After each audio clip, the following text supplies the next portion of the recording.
What a time of worship.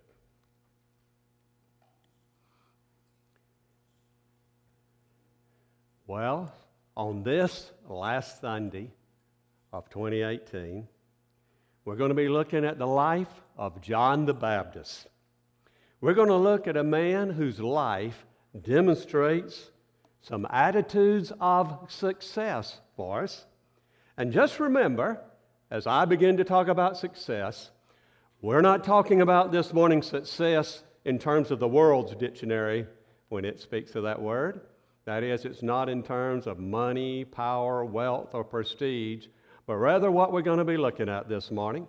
In fact, we've already been singing about it because it is so integrated with the message so well, the songs we've already sung.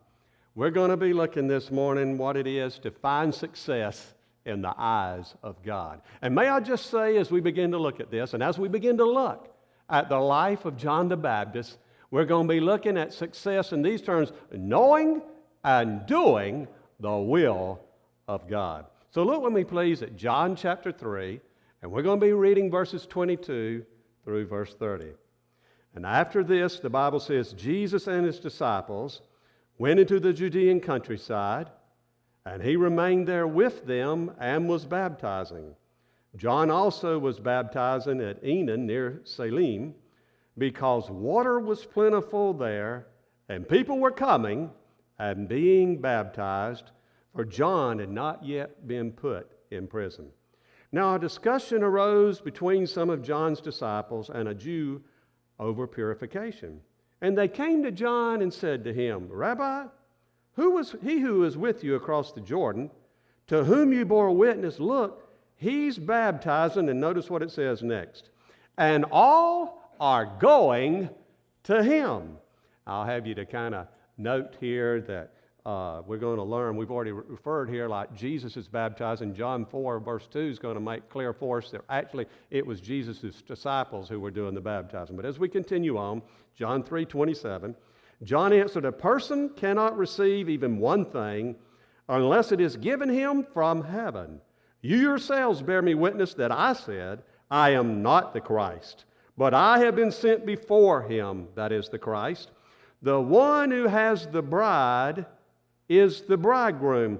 The friend of the bridegroom, that is, he's speaking of himself, John the Baptist is, the friend of the bridegroom who stands and hears him rejoices greatly at the bridegroom's voice. Therefore, John the Baptist says, this joy of mine is now complete. And then we've just sung about it. We've talked about getting back to the heart of worship, but it comes all from what Jesus said here. It's about all of our lives. Jesus said, and John said, he must increase, that is, Jesus must increase, but I must decrease. Now, John, we need to know, be reminded, of course, that John the Baptist was a spiritual giant. He was, in a manner of speaking, he was the last of a long line of Old Testament prophets.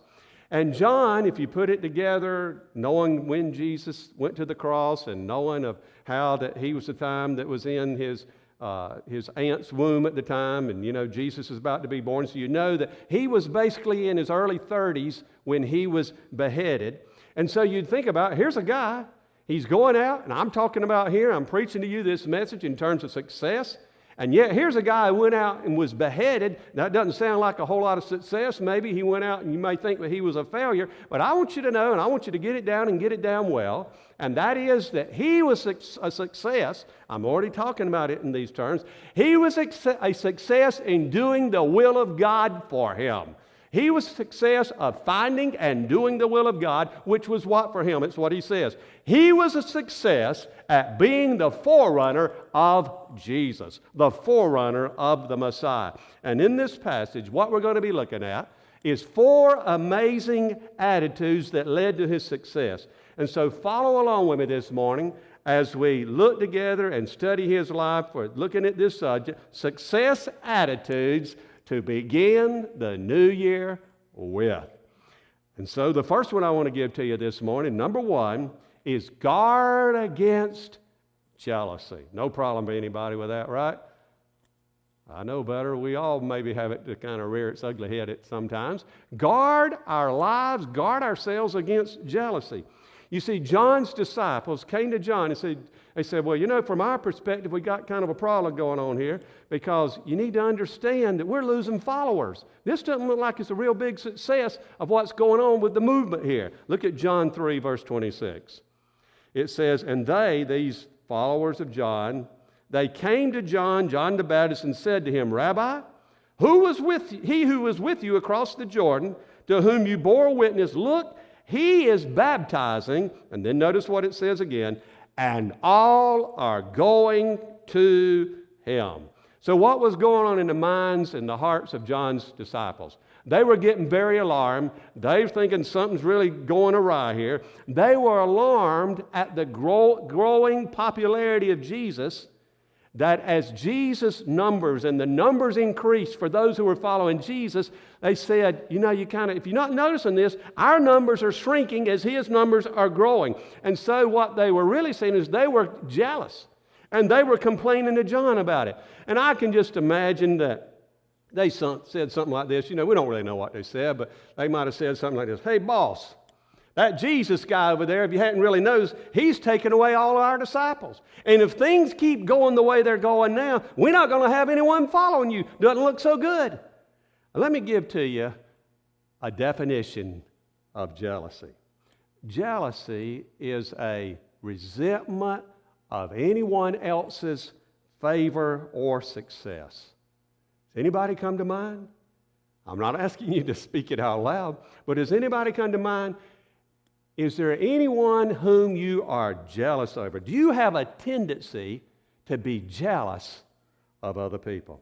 Now, the question we ought to be thinking about, of course, is this. How is it that John was able to get over any jealous feelings that he could have been faced with when it came to all the success that Jesus was experiencing? Well, understand this, that John understood well the following truth. Everything good in life is a gift from God. John understood that.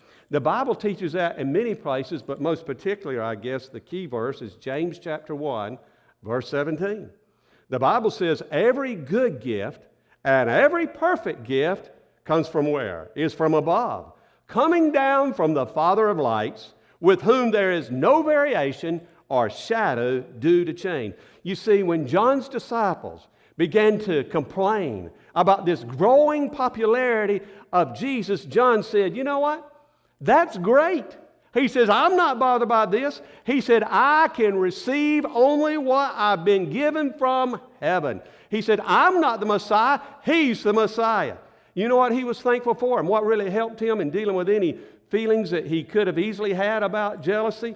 He was thankful for being given the gift of doing that which God had given him to do. That which was what? That is, that he was given the gift of being the forerunner of the Messiah. That's what his position was. That's what his gift was. And he was thankful for it. And we should be thankful likewise, folks, for the gifts and the positions that God has given to us. And like John the Baptist, we need to be very, very careful that we guard against jealousy. What am I saying? I'm saying rejoice over what God has given you. Now, I know we can struggle with that, but I'm going to tell you, I want to remind you something that we hardly need reminding of, but maybe we need to be reminded. He's God and we're not. He gets to decide what's best. And so rejoice over what the sovereign, wise God saw fit to give to you and to me as the gifts that He would allow us to have, what He's given to us. So rejoice in that, and rejoice likewise. We might have a little more problem with this sometimes. Rejoice in what God has given to others as well. And so that's the first thing. We're talking about these attitudes for success and what we can learn from John the Baptist. Number two, remember this. We've sung about it. Remember this. It's not about you. It's about Jesus. We've sang a song. Maybe you didn't know it. That's kind of an old song that we sing, but that's a wonderful, wonderful meaning to that song. And I have to tell you what, I was getting concerned I was going to be able to preach a little later. I was getting so emotional as we're singing that, but it's such tremendous truth in what we sang there. Folks, when it comes to worship, when it comes to our whole life, remember this. It's not about you. It's not about me. It's about Jesus. And John understood that. Look at John 3, verse 28. By the way, see, the reason that John was not jealous of Jesus is because he recognized who he was in relation to Jesus. And so now, John 3, 28 and 29. He said, I'm not the Christ. John said, I'm not the Christ. I'm not the Messiah. I'm not the one who was prophesied to come. But I, John said, have been sent before him. The one who has the bride is the bridegroom. The friend of the bridegroom, that is, John says, that's me. The friend of the bridegroom stands and hears him. Now, you remember this, that early in the ministry of John the Baptist, before he was the forerunner of Jesus, so Jesus isn't so much on the scene being heard so much, and so he's got all these people that are really noticing him, and he's got all these thousands of people who are coming from Jerusalem flocking there to hear this great, great preacher, John the Baptist. But as they came and they heard John the Baptist, I'm going to tell you, man, he's a great one to really look at his example. When all of them came to him, he never accepted the accolades. He never said, oh, look at me. He never said, hey, look at all the big crowd I'm able to have. He never did anything to draw attention to himself. Over and over and over, what did he say? He insisted to say to them, he says, you know what? I am not the Messiah. He was, in his own words, he was a voice crying in the wilderness to do what? To prepare the way of the Lord. To put it another way, John knew who he was and he knew who he wasn't. Folks, the most important relationship in your life and in my life is our relationship with our Creator. And once you recognize who you are in relationship with Him, something we see begin to happen. Somehow life just begins to make sense. For instance, John knew, as we just read here, John knew he wasn't the bridegroom. I tried to point that out as I was reading it to you. He was just, in his own words, he was just the friend of the bridegroom. Now, really get the full understanding of what's going on, you got to understand the way weddings are in terms of our Western culture and the way weddings would be in terms of a Jewish wedding. You see, Jewish weddings are different than our Western weddings because in our culture, what happens? When there's a wedding, all the focus is upon the bride. She dresses up in white. She walks down the aisle. Every eye is upon her. But in the Jewish wedding, it's not that way. You see, in the Jewish wedding, you know who the star is? It's the groom. It's the groom. And John recognized, now who am I saying? It's the groom. The groom would be, is Jesus. And John recognized, you know what? I'm not the groom. I'm just a friend of the groom. He's recognized he was the best man, if you will, at the wedding, and he was not the groom. So what's the truth that you and I need to learn from this? You and I should never do anything by attitude or action, omission or commission, that detracts from the heavenly bridegroom. When it comes to being at church, when it comes to being on our job, when it comes to whatever we're doing, when it comes to thinking, you know what, I'm not getting noticed like I need to be noticed, or whatever it is, and all that is pride that's kind of rearing up within us, and that's the very thing that's destroying the life that we most want to have and God wants for us to have. You see, if any of you have been to a wedding as a best man, or maybe a maid of honor, or maybe you're one of the bridesmaids, or maybe you're one of the groomsmen, I'm sure you realized that the reason that you were there that day, you were there for the bride and the groom. In other words, the fact you were there, it wasn't about you. It wasn't supposed to be about you. In fact, you're messing things up if you tried to make it all about you. You were there for what purpose? You were there to celebrate with the bride and the groom and not to call attention to yourself. And remember, folks, what we want to be like is we want to be like John the Baptist. We are friends of the groom. I say it again. It's not about us. It's about Jesus. And I say it again. When we come to understand who we are in relationship with Jesus, all of our other relationships are going to be healthier. Here's a third thing here. We're talking about attitudes of success and the way God looks at success and what we can learn from the example of John the Baptist. Number 3, accept Jesus' offer of joy. I don't know if you've thought about this, but what do you usually think of when you think of John the Baptist? I know, it's probably what you don't think about what I'm about to talk about right here. I mean, if you're honest, that's probably not what you're normally thinking about. We tend to think of John the Baptist as this loveless, joyless, doom and gloom prophet. But I want you to notice here in the passage which I'm about to turn our attention to, he spoke about his joy when he said in John 3, verse 29, the friend of the bridegroom, that's himself, who stands and hears him, rejoices greatly at what? What's he rejoicing at? At the bridegroom's voice. Therefore, John says, this joy of mine is now complete. Now, in Jewish wedding customs, here's what you'd have going on. The friends of the bride and the groom, they were stationed along the streets that led to the bride's house. And you see, the Jewish young people, they created kind of a fun competition. You know, sometimes you're a young person, you think, coming to church and you see the rest of us got a lot older. So they don't know what it is to have fun. Let me tell you, way back before we were born, there were a lot of young people who knew how to have fun. It's all right to have fun, and here's what they did. The Jewish young people, they created this fun competition between the bridesmaids and the groomsmen as they're there at the wedding, or coming up to that time. And so here's what would happen. The groom would sometimes try to sneak into his bride's house to claim her without being seen by their friends. And you see, here's what was really going. Instead of playing hide and seek, it was more like hide the bride. And you get such a little bit of a picture of the game in this story as you remember what Jesus told about in Matthew chapter 25 about the 10 bridesmaids. And you remember in this story, the groom didn't show up until almost midnight.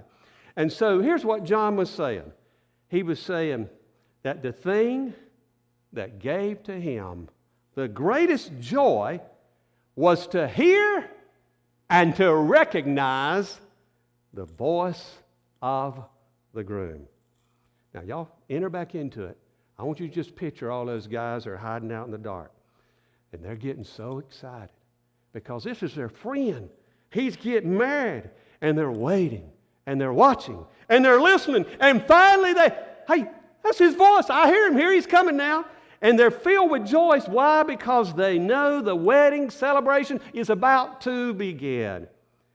And so John knew the joy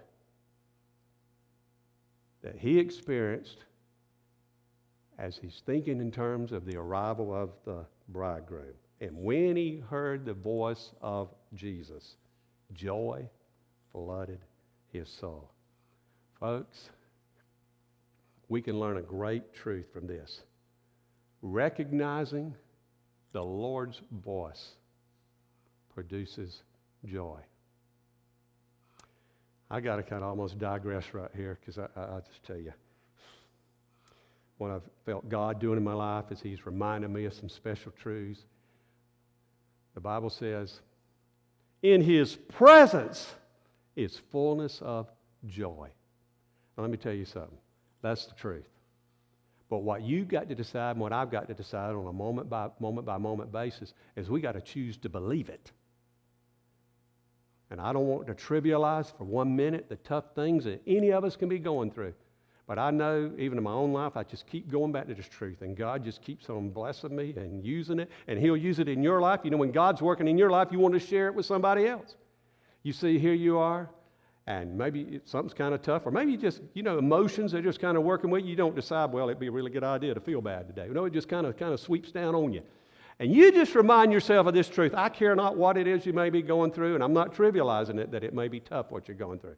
But you just decide that you are going to choose to believe what is the truth, that you are in the presence of God. You are right now. I'm in the presence of God. There's nowhere we could go we'd ever escape the presence of God. And the Bible says, and when I remind this, it just so blesses me, that in His presence is fullness of joy. And I tell you what, that's worth coming today just to hear that and just to walk in it. You see, Jesus was not only the source of joy for John the Baptist, I want you to know he's the source of joy for you and for me as well. Jesus said in John 15, verse 11, "These things have I spoken to you, that what? That my joy may be in you, and what? And that your joy may be full." Folks, if you hadn't discovered this, and maybe you don't want to tell other people about it sometimes, but you see, there's a difference. You may be eternally secure. You've given your life to Christ, and your destination being heaven, that's been taken care of. But in terms of living a spirit-filled, abundant life, you're not just walking in it. I'm going to tell you, Jesus, not the things that don't get tough, but by the fact of Jesus Christ, He can give you joy no matter what it is that you may be going through. In John 10, verse 27, Jesus said this, "My sheep," whose sheep? Jesus' sheep. "My sheep hear my voice, and I know them." And what do the sheep of Jesus do? He says, "And they follow me." Now, back in Jesus' time, you would have like all the different numbers of flocks, like you'd have this flock and this flock and this flock. So you'd have several flocks of sheep, and they'd all like maybe be together in one particular sheepfold. And understand this, that the sheep were not branded like cattle, but you see, there was really a very simple thing that you could do in able to determine what particular flock that a particular sheep was supposed to be in. In fact, like you got this flock here, this flock here, this flock here, and they're all just kind of together, and you say, well, how are they going to get together back with the right particular flock? You see, here's what would happen, the way you could separate them, how they could be in the right particular flock. Each member of the flock of sheep recognized what? Recognized the voice of their particular shepherd. You see, it's like this. You might have all these different shepherds around. But you let the shepherd, who is that sheep shepherd, that particular sheep shepherd say, I don't know how you say it, say, "Fellas, let's go." Whatever you say as shepherds to sheep. They said, "Let's go, guys." And you know, hey, I thought about this. It's like, I always work at trying to remember people's names. Y'all heard me say that recently. I think that's real important. And I think about it how, like, I've been in situations sometimes where, people around you, they get upset at the preacher because maybe he may not remember their name. They don't have to remember the preacher's name. They just say, "Hey, preacher." Well, I'll tell you what's worse than that. I remember, like, I'd be together. I remember I was preaching revival to this guy several years ago, and people kept saying, "Hey, preacher," and I kept turning around and looking, but here's what it is. You've got the shepherd, you got the sheep, and the shepherd who is that particular sheep shepherd, he says, "Let's go," and he's front and center, and he's ready to go. Only the sheep, in other words, only the sheep belonging to that particular shepherd is going to leave the rest of the sheepfold. And folks, there are a lot of voices that are calling out to you and me. I mean, even if we name the name of Christ, there are all these different voices that are calling out for our attention these days. And I want to ask you this. Can you recognize the voice of the Good Shepherd, Jesus? Jesus is calling. The question is, are you following? I think I can say without contradiction that many, if not just about all people in America, want to be happy. Well, do you know where that word happiness comes from? It comes from the word hap, which means luck. In other words, when your hap is good, you're happy. When your hap is bad, you're unhappy. But I want you to notice something. We're trying to distinguish here between simply happiness and the joy of knowing Jesus. You see, Jesus promises something much greater than happiness. He offers joy, and it's found in Jesus. I like the way, I don't know who said it first. It's been around a long time, but it's the best way I know to put it. Happiness is like a thermometer. That is, it measures the emotional temperature. Happiness is like a thermometer that measures the emotional temperature. But joy is like a thermostat that can set your emotional temperature no matter what is going on in your life. And the joy of Jesus shines brightest when our situations are the darkest. And a few months later, what you're going to have going on, of course, is that John the Baptist is going to be beheaded. Now, if you just look into that in terms of, hey, they're going to be coming, he's going to cut your head off, I don't know that I get all happy about that. That was not something to get all happy about. And I can't prove this, but I just kind of believe that John the Baptist, being the kind of man that he was, being the one that Jesus had said of him, there's not a greater one born of woman than John the Baptist. I believe he being the kind of man he was, the kind of man that rejoiced at the voice of the bridegroom. I believe, in spite of him knowing that he's going to be executed, he still was able to be filled with joy because he had heard the voice of the bridegroom. I want to ask you today, I'm talking about nitty-gritty Christianity. I'm not just saying, hey, what's all in it for you? I want to ask you, how's your joy today? Have you discovered that Jesus is the source of joy? And here's the last thing I want to mention here. We're thinking about these attitudes of success in 2019, far as that for all the rest of our lives, any given day, that we're learning from John the Baptist. Number 4, allow Jesus to get larger and larger in your daily life. John the Baptist said in John 3, verse 30, "He must increase, but I must decrease." Here's what I believe about John the Baptist, among other things. I believe he had a healthy self-image. Now, you think about how it could have been. In light of the growing ministry of the Messiah and him not having maybe as many followers, many people attending his meetings, being around, he could have begun to suffer from that. I don't see him just kind of, what am I going to do now? I don't see John the Baptist panicking. I don't see him hiring a new marketing firm. No, what I see John the Baptist doing, he says, you know what? That's God's plan. Jesus has got to get larger and larger, and I've got to get smaller and smaller. And he said in so many words, he said, you know what? I'm okay with that. I'm absolutely okay with that. Someone said, I don't know how many times preachers have said this, but it's worth repeating. Someone said that the toughest instrument to play is second fiddle.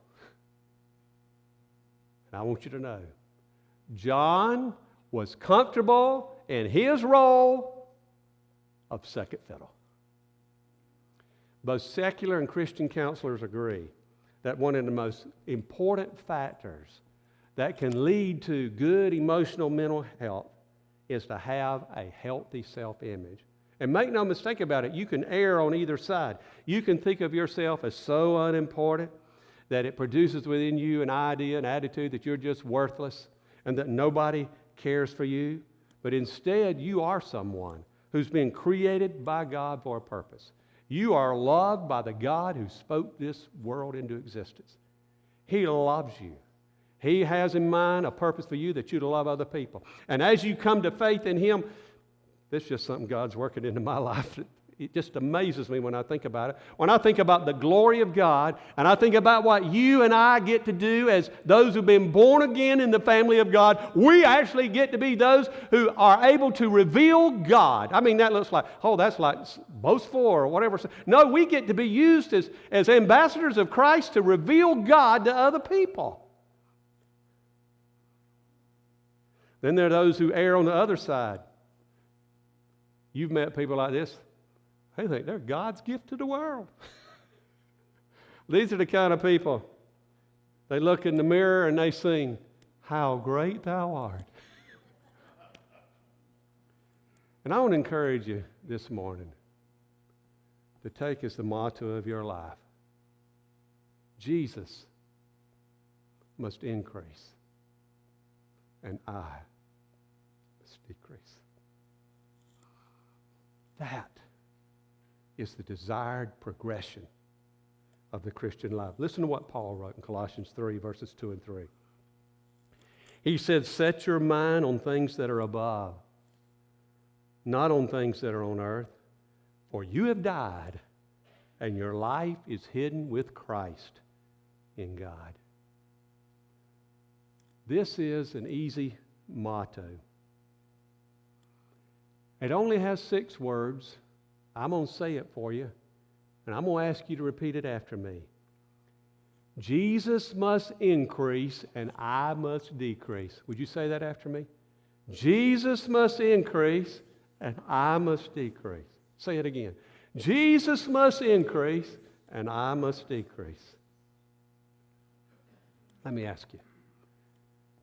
Would to God that those would not simply be words we'd say in what we call a worship service, but that would really be our heart. Is that your desire? That Jesus would grow larger and larger in you. And that can only happen when you keep humbling yourself and getting smaller and smaller in yourself. And so I believe these are 4 attitudes that will lead to success in the way that success only really matters in the eyes of God. Guard against jealousy. Remember this, that it's not about you, it's about Jesus. Accept Jesus' offer of joy and allow Jesus to get larger and larger in your daily life. Arturo Toscanini was one of the greatest conductors in the world. And once when he was conducting with the New York Philharmonic Orchestra, Beethoven's Ninth Symphony, he was so passionate. He was so passionate as a director. And when he got to the last note,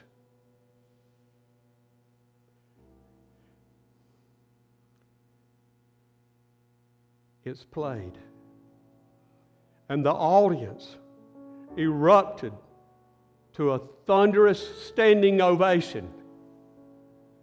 And then Toscanini, he turned back to the orchestra, so emotionally moved. And he said to that orchestra, he said, I am nothing. He said, you are nothing. He said, Beethoven is everything.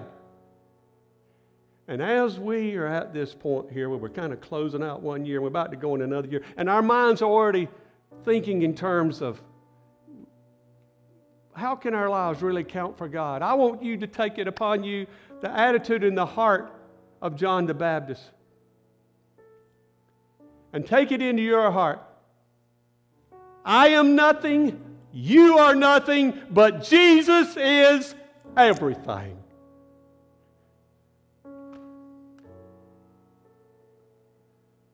We get back to the heart of worship, whether it's in the singing of our songs or the way we're living out our lives, that it's not about us. It's about Him. And maybe God's speaking to your heart to say to you, you know what? You've got to live in this thing you call Christian life or doing church or just going about your things that you're too sensitive or it's all about your pride and what you want. And you just want to say, I want to lay that down, Lord. I want to come back and let you have your rightful place. I want you to be the Lord again. It's all about